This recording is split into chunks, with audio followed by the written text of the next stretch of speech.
Hello friends, welcome back to my CSC परिवार। दोस्तों, अगर आप एक सीएससी बेली हैं और उत्तर प्रदेश के निवासी हैं तो आपके लिए वीडियो बहुत ही खास होने वाली है, क्योंकि आज मैं इस वीडियो में बताने वाला हूं कि जो ग्राम पंचायतों में एक हमारे योगी जी ने जो एक वैकेंसी लेकर के आए हैं, जिसका नाम है डाटा एंट्री ऑपरेटर की जो वैकेंसी है, तो हमारे जो वीएलई भाई हैं उनके लिए बहुत ही बड़ा खतरा बन गई है।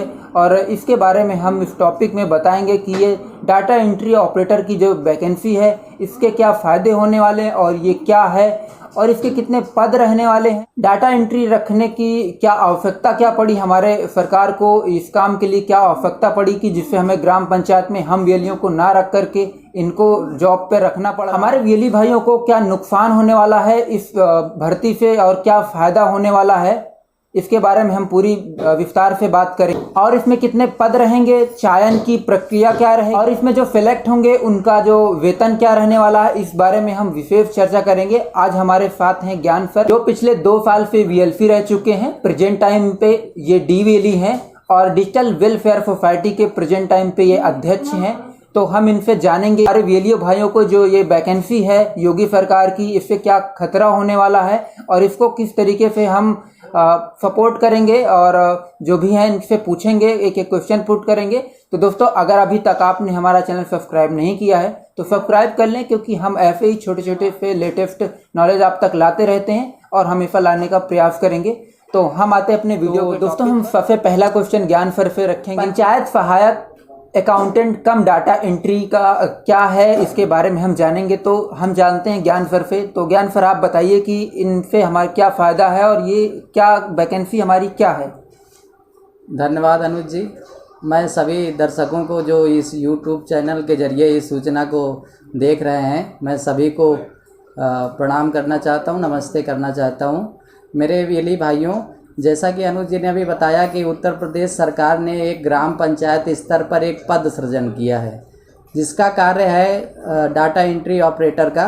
वो वहाँ पे फीडिंग का काम करेगा और बहुत सारे काम है। और उससे संबंधित जैसे इन्होंने डाटा एंट्री का ऑपरेटर का क्या कार्य है, तो भर्ती प्रक्रिया क्या है उसकी, उसका चयन किन शर्तों पे किया जाएगा, क्या उसकी योग्यता रहेगी, तो इसके संबंध में तो बताने में बहुत टाइम लग जाएगा, लेकिन फिर भी हम मोटा मोटा आपको बता देंगे। बाकी इनके चैनल पे लिंक आपको मिल जाएगी, वहाँ से आप पूरा पीडीएफ डाउनलोड कर सकते हैं। तो मैं ये बताना चाहूँगा कि जो ग्राम पंचायत स्तर पे काम होते हैं, प्रधानों के द्वारा काम होते हैं, जो नगर में या ग्राम पंचायत में करवाए जाते हैं। नगर में तो अलग होता है, लेकिन ग्राम पंचायत स्तर पे ये भर्ती आई हुई है। उसमें क्या मानक रखा गया है कि हाई स्कूल इंटर के मार्क्स की औसतन के आधार पर रखा जाएगा। दूसरा, चुनाव के दौरान जिन आरक्षित पदों पे प्रधानी चुनाव लड़ी गई थी, उन्हीं पदों के अनुसार ही चयन प्रक्रिया की जाएगी। और ज़्यादातर चयन की जो प्रक्रिया का सत्यापन है वो ग्राम स्तर पे ही होगा। बाकी ज़िले में भी एक टीम बनेगी जो उसको वेरीफाई करेगी, लेकिन ज़िले की टीम को किसी व्यक्ति को हटाने का या रखने का अधिकार नहीं दिया गया है। उसमें प्रधान द्वारा या ग्राम पंचायत स्तर पे जो भी कर्मचारी उसको संतुलित करेंगे, उसी के आधार पे जिले के अधिकारी भी उसको अग्रसित करेंगे। सिर्फ उसकी योग्यता की जांच करेंगे। अगर योग्यता में वो पूर्ण रूप से नहीं पाया गया तभी उसको हटाया जाएगा। दोस्तों, हमारा ज्ञान सर से अगला क्वेश्चन रहेगा कि डाटा एंट्री ऑपरेटर रखने की क्या आवश्यकता है। जब वीएलई हैं, पहले से वीएलई मौजूद हैं, तो डाटा एंट्री ऑपरेटर रखने की क्या ज़रूरत है, तो जानते हैं ज्ञान सर से। मैं आपको बता दूं कि डाटा एंट्री ऑपरेटर रखने की विशेष आवश्यकता तो ग्राम पंचायत स्तर पे नहीं थी, लेकिन उत्तर प्रदेश सरकार किस लॉजिक के आधार पर इन लोगों की चयन प्रक्रिया और इस पद का सृजन किया है, ये तो सही से वही बता पाएंगे।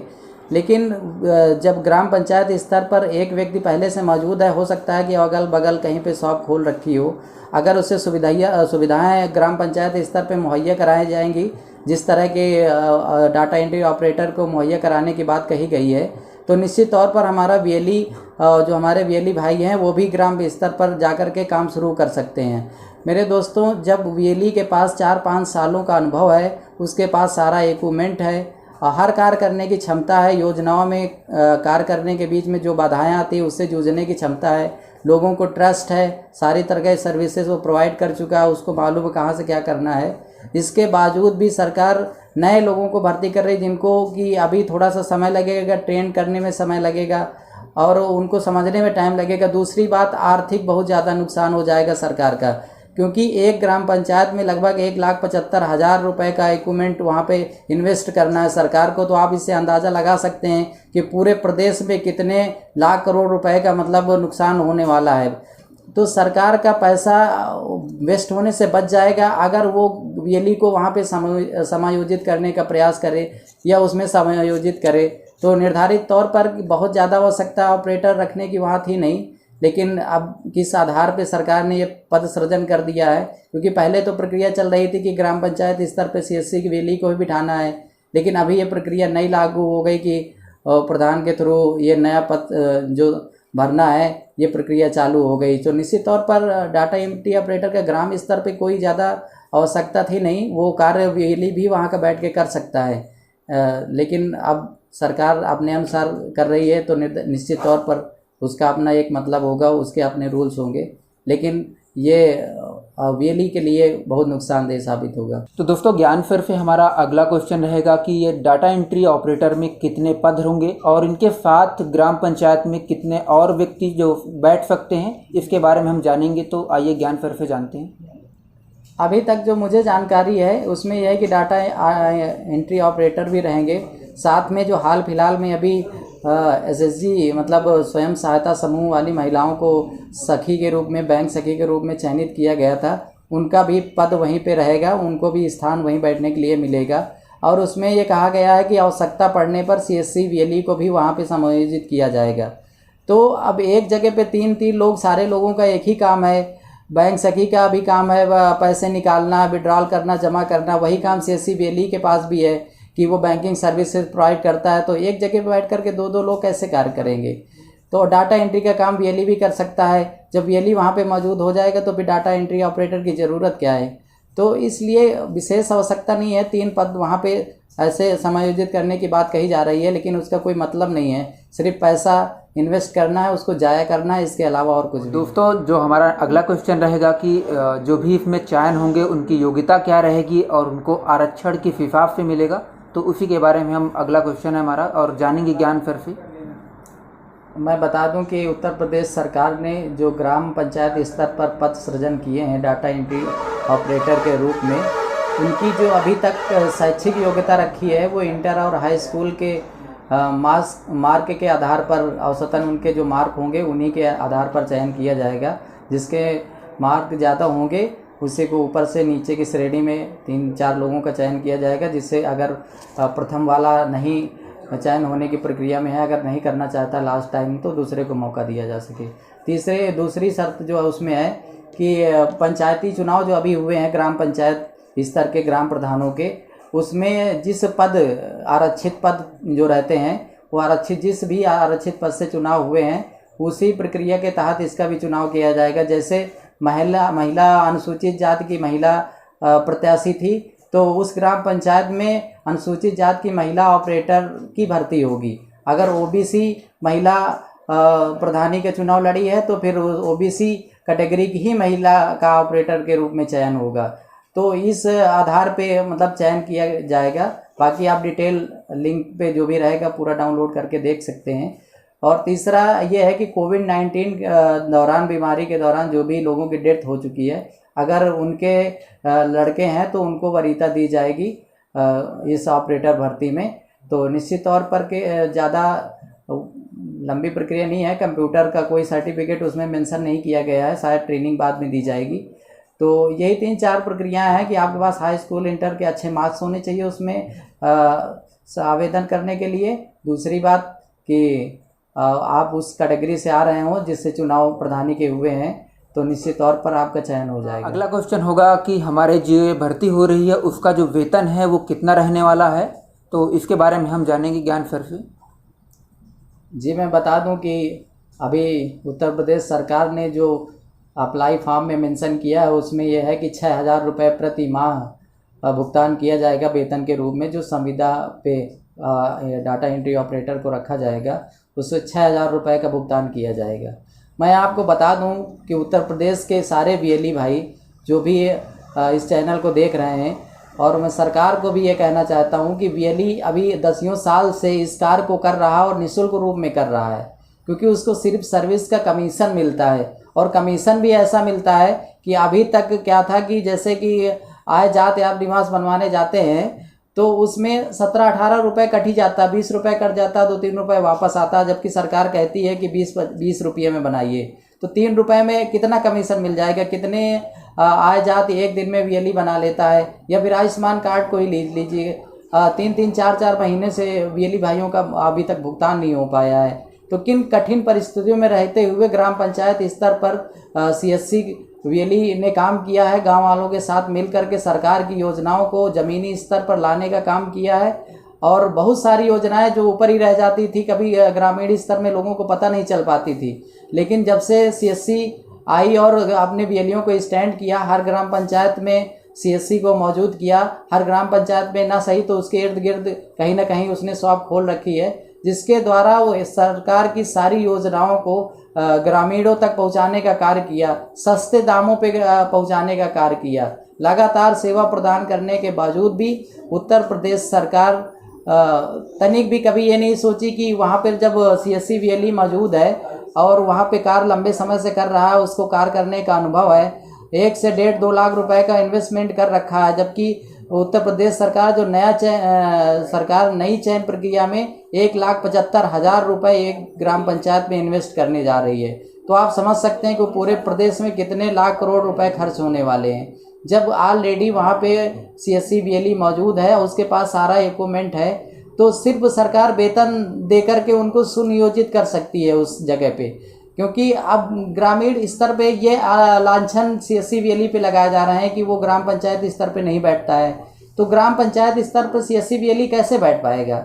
उसके पास कोई अभी तक भवन नहीं था, कोई निर्धारित उसको एक वेतन के रूप में वेतन नहीं थी, तो वहाँ पे कैसे कार्य करते था? क्योंकि वो ग्राम पंचायत स्तर पे एक ग्राम पंचायत स्तर पे ग्राम पंचायत भवन बना हुआ है, तो दूसरी गांव उससे भले उससे लगते हों लेकिन दूर दराज होते हैं, तो एक गांव में कितना उसको बिजनेस मिल पाएगा कि वो ग्राम पंचायत स्तर पर बैठ करके अपना जीवन चला सकता है? तो उसको वहाँ पे बहुत सारी दिक्कतें थी। लेकिन सरकार अगर 6,000 रुपये वेतन उसको मुहैया कराए, और चाहे इक्विपमेंट दे या ना दे, वो इक्विपमेंट अपना ही स्टेबल कर लेगा, जो थोड़ा बड़ा इक्विपमेंट देना हो सरकार दे, लेकिन सीएससी वीएलई को ही करे तो बहुत आसानी तरीके से वो कार्य कर लेगा। वो डाटा एंट्री के सारे कैसे कार्य किया जाता है, कैसे साइट पे अपलोड किया जाता है, फ़ोटो कैसे अपलोड की जाती है, कितने इमेज की जाती है, सारी चीज़ें उसे लंबे समय से कार्य करने के वजह से अनुभव हो गया है इतना कि सारे काम वो आसानी से कर सकता है। नया व्यक्ति आने में उसको लोगों को ट्रस्ट करने में टाइम लगेगा, सर्विसों को समझने में टाइम लगेगा, और काफ़ी लंबा समय गुजर जाएगा इस दौरान, और इससे तमाम तरह की सरकारी सेवाएं बाधित हो जाएंगी। आज की डेट में भी आयुष्मान कैंप वीएलई अपनी ग्राम पंचायत में तो कर ही रहा है, वो दूर दराज की ग्राम पंचायतों में भी अपने मोटरसाइकिल लेके जाता है और वहाँ 4-4, 5-5 आयुष्मान कार्ड बनते हैं। तो कितना उसको लाभ हो रहा है? उसका पेट्रोल का भी पैसा नहीं निकल रहा है। सरकार की योजनाओं में वो बढ़ चढ़कर हमेशा हिस्सा ले रहा है, लेकिन इसके बावजूद भी उत्तर प्रदेश सरकार ने सीएससी वीएलईओं के बारे में न सोच करके एक नया पद सृजन कर दिया है, जिससे कि सीएससी वीएलई का भारी नुकसान होने वाला है। एक ग्राम पंचायत में जब कई सर्विस प्रोवाइडर हो जाएंगे, उसी सर्विस को प्रोवाइड करने लगेंगे, तो फिर कितनी व्यवसाय वो कर पाएगा और कैसे अपना जीवन जी पाएगा? क्योंकि उसके भी परिवार है, उसके जुड़े भी लोग हैं, और उसी से वो अपने खर्चे, उतने सारे घर के जितने भी खर्चे चलाता है। तो जब एक ही कार्य करने के लिए 3-3 पदों का सृजन, 2-2 पदों का सृजन सरकार कर देगी, तो जब सर्विस बढ़ जाएगी तो कैसे वीएलई कर पाएगा उस कार्य को? उसको मजबूरन बस उस कार्य से छोड़ना पड़ेगा या दूर जाना पड़ेगा। तो मेरी तो सलाह यही है कि सरकार को सरलतम रूप से अपनी वीएलई भाइयों को मैं कहना चाहता हूं कि सरलतम रूप से सरकार को अपनी बात बतानी चाहिए, और निश्चित तौर पर सरकार को इस पे विचार विमर्श करना चाहिए कि जब वहां पे कई सालों से सीएससी वीएलई कार्य कर रहा है तो निश्चित तौर पर उसको प्राथमिकता देनी चाहिए, और बाकी जो भी योग्यताओं की शर्तें लगानी है वो लगाए। लेकिन अगर वीएलई वहाँ पे उस ग्राम पंचायत परिधि में उसकी शॉप खुली है और लगातार कई सालों से वहीं पे कार्य कर रहा है, तो निश्चित तौर पर उसको वरीयता देनी चाहिए। और सरकार को इस बात को संज्ञान में लाने के लिए पूरे प्रदेश के वीएलई भाइयों को ट्वीट करना चाहिए। जितने भी ऑनलाइन स्टेज हैं, जितने भी प्लेटफॉर्म हैं ऑनलाइन के, उनके तहत शिकायत का प्लेटफॉर्म हो, वो चाहे का जैसा भी हो, ट्विटर भी हो, फेसबुक हो, जैसा भी सरकार के जो भी बात पहुंचाने के साधन हैं इंटरनेट के, उनके द्वारा सभी वीएलई भाई मिल करके इस बात को सरकार तक पहुंचाएं। और भी जो भी प्रेस विज्ञप्ति और तमाम जो भी साधन उपयोग हो सकते हैं, उनको उपयोग करते हुए उत्तर प्रदेश सरकार को इस बात का संज्ञान दिलाने का कार्य करें सभी वीएलई भाई कि कम से कम एक बार जरूर सरकार को सोचना चाहिए कि जब कई सालों से वीएलई भाई उस ग्राम पंचायत में काम कर रहे हैं और सफलतापूर्वक काम कर रहे हैं, वो चाहे इकोनॉमिक सर्वे का काम हो, चाहे पीएम दिशा का काम हो, चाहे आयुष्मान कार्ड का काम हो, हमेशा वीएलई सरकार की सेवाओं के साथ धूप में बरसात में खड़ा रहता है। तो निश्चित तौर पर उनके भविष्य के लिए सरकार को सोचना चाहिए। अगर सरकार नहीं सोचती है तो वीएलई भाई सारे मिल करके इस बात का विचार करें और सरकार तक अपनी बात को पहुंचाएं कि हम लगातार कई सालों से उस ग्राम पंचायत में मेहनत कर रहे हैं। तो निश्चित तौर पर अगर कोई पद सृजित हुआ है ग्राम पंचायत स्तर पे, तो हम उस पद पे कार्य करने के लिए प्राथमिक तौर पे मौजूद है और सीएससी वीएलई का चयन वहां पे होना चाहिए निश्चित तौर पर। नहीं तो सीएससी वीएलई के लिए ये घातक साबित होने वाला है। निश्चित तौर पर सरकार को लंबे समय से कार्य कर रहे ग्रामीण सर्विस प्रोवाइडरों के बारे में सोचना चाहिए, सीएससी वीएलई के बारे में सोचना चाहिए। और निश्चित तौर पर मैं उम्मीद करता हूं कि उत्तर प्रदेश सरकार निश्चित तौर पर वीएलई भाइयों के लिए हमारे सोचेगी और अपने फैसले पे जो भी फैसला हुआ है सरकार के द्वारा, उसमें पुनर्विचार करने के लिए आप जो भी टीम गठित करे, जैसा भी है उसमें बदलाव करने की कृपा करें। मेरी सरकार से यही गुजारिश है कि लंबे समय से कार्य कर रहे वीएलई भाइयों के जो इनकम है उसमें लेस ना करें। उनका एक जीवन चल रहा है, उसी से उनका परिवार चल रहा है, उन्हीं से कई लोगों के परिवार उसी से चल रहे हैं। अगर आप उनसे ये व्यवसाय छीनेंगे तो निश्चित तौर पर उनका परिवार का विकास बाधित होगा। और मैं चाहता हूं कि सरकार ऐसा नहीं करेगी, निश्चित तौर पर इस पर जरूर पुनर्विचार करेगी। धन्यवाद। अगर दोस्तों आप यहाँ तक आए हैं तो इसका मतलब है कि आप हमारे साथ हैं और इस वीडियो को सपोर्ट करते हैं। और अगर आप चाहते हैं कि हम वीएलई भाइयों के लिए सरकार सोचे तो इस वीडियो को ज़्यादा से ज़्यादा लोगों तक पहुँचाएं, ताकि अन्य जो हमारे वीएलई भाई हैं, अन्य लोग जो हैं वो इस वीडियो को सपोर्ट करें, ताकि वो लोग भी लाभान्वित हों। तो थैंक यू फॉर वॉचिंग।